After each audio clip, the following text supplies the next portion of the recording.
Hi, in this tutorial we are going to discuss related to PCIe Express. Uh, Myself Vamsi, I did from MTech from NIT Tirchi. Coming to PCI Express, I'm going to discuss this is the syllabus. What is the background behind PCIe and what are the disadvantages we will see in a before introducing PCIe. We have a PCIe and PCIX was there.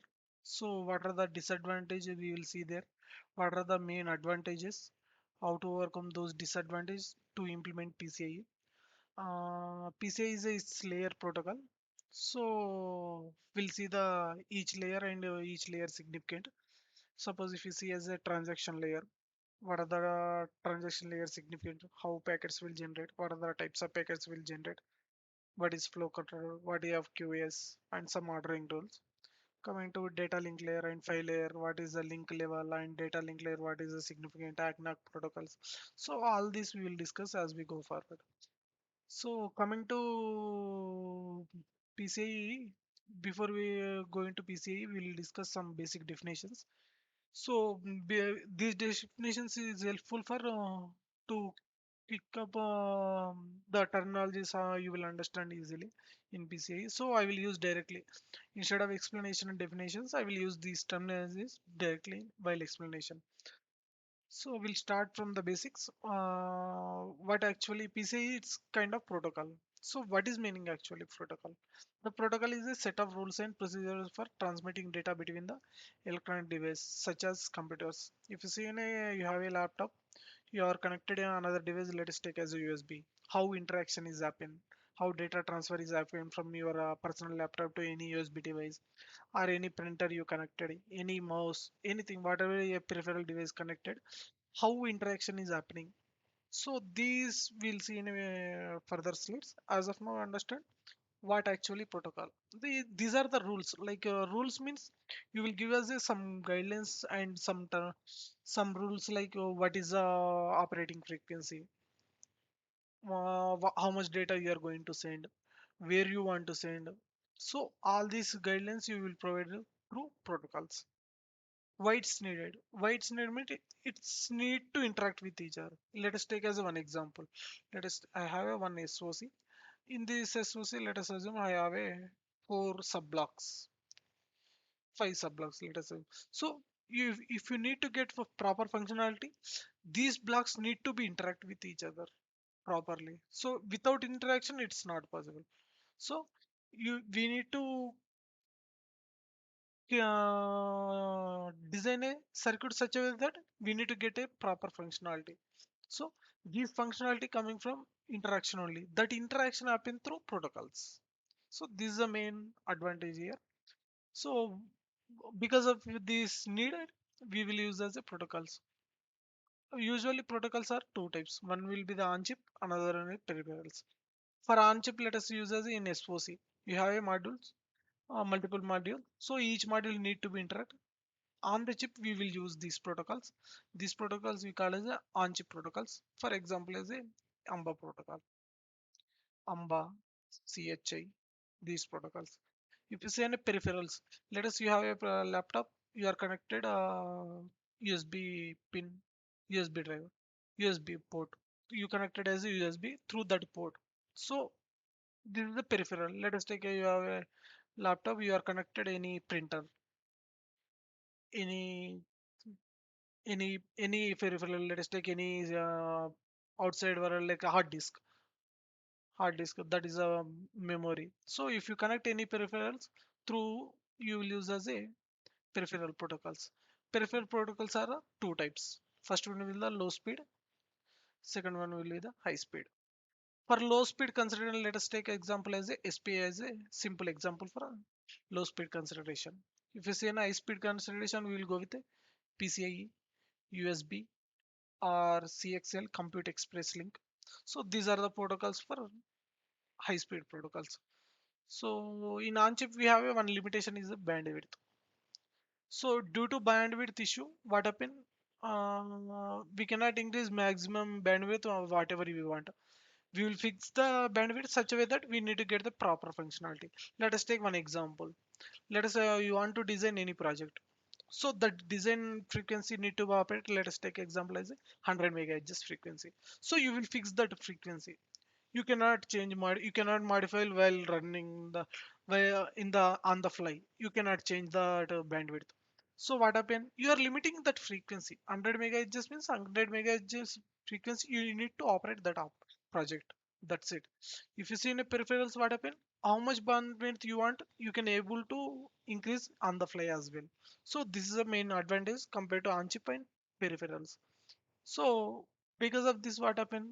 The usage also will increase. The customer expectations also increase. These are the main advantage why we are more why we are need to study high speed protocols.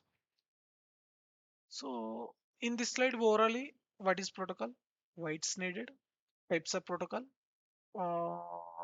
What is the disadvantage of each protocol? So we'll understood in this slide. Let's see for next slide. Yeah. Protocols here is a one is a parallel protocol, another I mentioned is a serial protocol. Let us take you have a master, you have a slave. Let us take initiator. Initiator we called as a target. Anything, anything it's same. So you want to send data through this master to slave. If you see master to slave, you have a almost let us use as a eight wires, eight interfaces. Let us take you have a clock pulse such a way that let us first clock pulse you are sending this much data. For second clock pulse you maybe you will get as a second. So you will send every clock pulse in parallel protocol. What happen? Every clock pulse you will send data from master to slave within a one clock pulse. If you see in a serial protocol, you will send data through in serial manner, sequentially one bit, second bit like that. First clock pulse you will send as a one bit, second clock pulse you will send as a second zero, third clock pulse you will send as a one, fourth clock pulse you will send as a zero. So this is a sequential manner. So this is we call as a series protocol. These are the parallel protocol. So what is the need for going for parallel to series? This is a this slide is a main point is a why we are going. If you see you have a master, you have a slave, you are sending data from your master to slave. So you need as a if you are sending parallel protocol, you need eight wires. Wire in the sense it's maybe capacitor or inductor so and so. So designing wire itself it's difficult. So you are using more number of wires. So what happen? More number of pins required. So number of pins increases means what happen? You will increase the complexity. Complexity will increase. If you increase the complexity, what happen? Cost of that chip also will increase. So in order to overcome this problem, we are introducing serial protocols. So what happen? You can use here you will use as a eight channels. But if you see here, you can use one single channel, but you can able to send data with that channel with serially. So this is the main advantage here. What is meaning of interconnect? Interconnect physically or logically connected to electronic devices. This we call as a interconnect. Interconnect designed with we usually called as a wire. It's almost full up with capacitors and some internal resistors will be there. So it's designed with full of capacitor and resistors. Yeah, we'll see some more definitions. What is meaning of duplex? The term duplex itself on its own and refers to the capability to send the and receive the data from any from master side or slave side. Duplex, the term itself we call as a transmitting data. How you can able to send data from your master to slave, any initiator to target. So what are the types here? Here is a duplex are these three types. One will be the half duplex, second one will be the full duplex, another one will be the simplex or dual simplex. So I will see what is meaning of half duplex. Let us you have a master transmitter, you have a receiver, you you are created one channel such a way that you can write data from your master to slave or you can read data from slave to master. Any one operation can happen. Both cannot happen in the same time. If you see, let us take you have a clock pulse. First clock pulse, you can able to write the data from your master to slave. Second clock pulse, maybe you need to read the data from slave to master. This can happen, but you cannot happen on the fly both at a time. It's not possible. This is the off duplex. If you see full duplex, you have a single channel, but you can able to write the data, you can able to read the data. Both can happen single edge itself. So single channel, but complexity will increase. This is the only the disadvantage, but you can able to read and write, both can happen. This we call as a full duplex. If you see in a simplex, you have a transmitter, you have a receiver, you are created a channel such a way that you can only use this channel to only you can able to write the data. That's it. If you want to read the data from slave to master, any receiver to transmitter, you have to create one more channel and you have to use that for a receiving point of view. So through single channel read or write, anyone can happen. That will be the half duplex. You have a single channel, but you can able to read and write. Both can happen in same clock pulse. That will the full duplex. Simplex means anyone can happen with one direction. It's not with a both direction. If you want to both direction, you need to use as a two different channel. So these are the difference of duplex and full duplex and simplex. If you see in a half duplex, simple example will be the I2C protocol. If you see in a full duplex mode, you will use as a SPI protocol. If you use as a dual simplex, you will use as a keyboard. Keyboard, let us you by using keyboard, you can able to write the data. That's it. You can you no need to read the data. So that will be the. Let us take one more example as a printer. Printer, what happened? Just you need to send the data. That's it. From your processor to any printer. You won't read the data from your printer to processor. That is no need of, that is not a functionality. We are not implemented that. So based on specification, which one we are going to introduce, half duplex or full duplex, or simply it's up to design specification, what expectation you have. So in this slide we understood what is meaning of duplex, what is meaning of half duplex with example, full duplex with example, simplex with example. Yeah, we'll see next slide. Full bus mastering. The concept itself, bus we will use as a fully. Like what happened?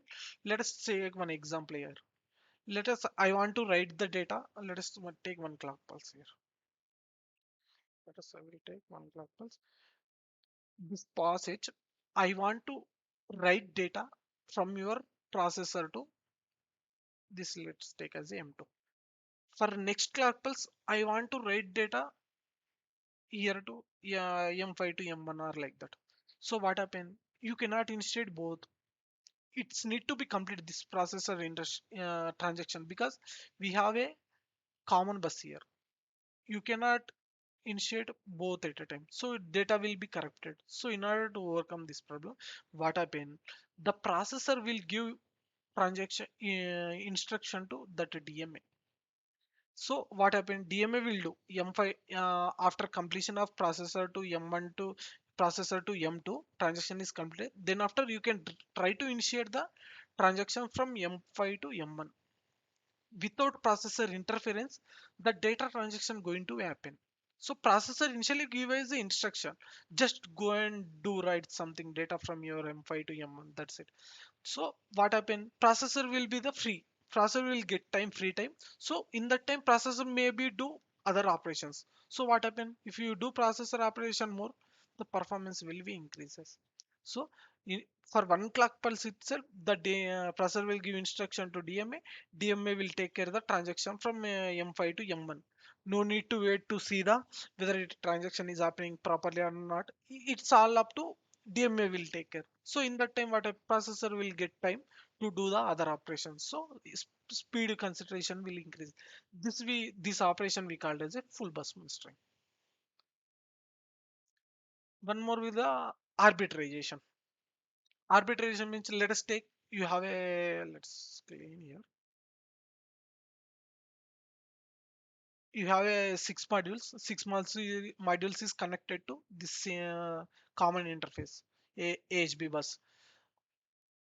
sometimes the M1 M4 want to trying to initiate this bus. Sometimes it's initiate the M5 also.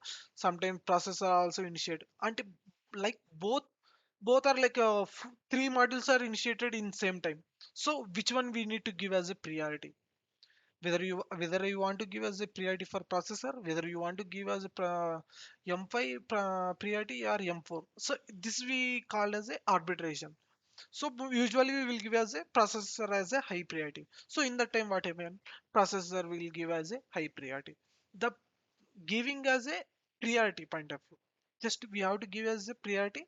Whenever processor initiate, please give to access to that processor, that common interface. This we called as a arbitration. By using arbitration, what happen? The performance also increases. How you call? Let us say you have a laptop. Sometimes you will use as a USB port. Sometimes you will use as a graphics card. Sometimes you will use as a headset. So which one you want to give as a priority? Graphics card is a high priority. Currently, I am using as a touch screen. I am writing something here. So that is my priority. I have to write something here in this pointer using this pointer. So this is graphics card is a high priority. So arbitration given such a way that this graphic card has a high priority. So what happen? Instead of giving other priority, if you give expected priority, the performance will be the increases. So this is the one example for that. One more is a definition as a handshaking. Handshaking means it's kind of just point of view, well to know each other. Let us take you have a master, you have a slave, you are sending data, you will get as a acknowledgement. Whenever you are sending data, you will get as a acknowledgement. It's kind of well to know each other. Master is sending data or reading data. Slave is giving data or taking data. This acknowledgement we call as a handshaking mechanism. Just I given as a one simple example for that. This we call as a handshaking mechanism. Yes. I told like in on-chip protocols we have a bandwidth limitation issue because let us you want to do a project such a way that 100 megahertz frequency means you have to accept that project in 100 megahertz frequency. That's for sure. So what happen in on-chip protocols? Whenever you are using multiple wires in same chip, so some wires will have a capacitors in the resistor like that, right? So maybe let us take one example as a noise margin. Noise margin, some capacitor will be high, some capacitor will low. Charging, discharging maybe increases or decreases. It's due to temperature issue that charging, discharging also vary. So what happen? The capacitor charging, discharging vary means the data sampling may be getting delay for let us take you have a master, you have a slave, you are sending data with zero data from your master to slave. Let us take delay is at 20 nanoseconds. Let's assume for next where it's getting as a 40 nanosecond. Maybe it's taking extra time or less time. It's up to temperature level and all, and what are the parameters are presented, how nice margin is there, all unlock parameters also it's affected. So what happened? Due to some issue, skew will generate. Let us you have a clock pulse. First clock pulse you are sending data, second clock pulse you need to receive data. Due to some clock issue, it may not be sample, maybe it will sample as a third clock pulse. So what happened? The skew will generate here. This, due to skew, what happened? The timing closure will change. If timing closure will change, what happened? Setup time, hold time violations came up. If the setup time or hold time violation, what happened? The data won't be received properly from receiver side. So these are the disadvantage. So in order to overcome this problem, instead of using clock from transmitter to receiver, we we are trying to forcing to don't use this clock while sending data from your transmitter to receiver. Whatever it happen from the before transmitter or after receiver, but it should not be in the wire. It should not be getting any delay. So this is a way we are introducing as a serial protocol. So this is a one bandwidth limitation issue. So in order to overcome this problem, we are introducing as a serial protocols. So this is one example for that. If you have any question, please let me know. I will try to help. Thank you.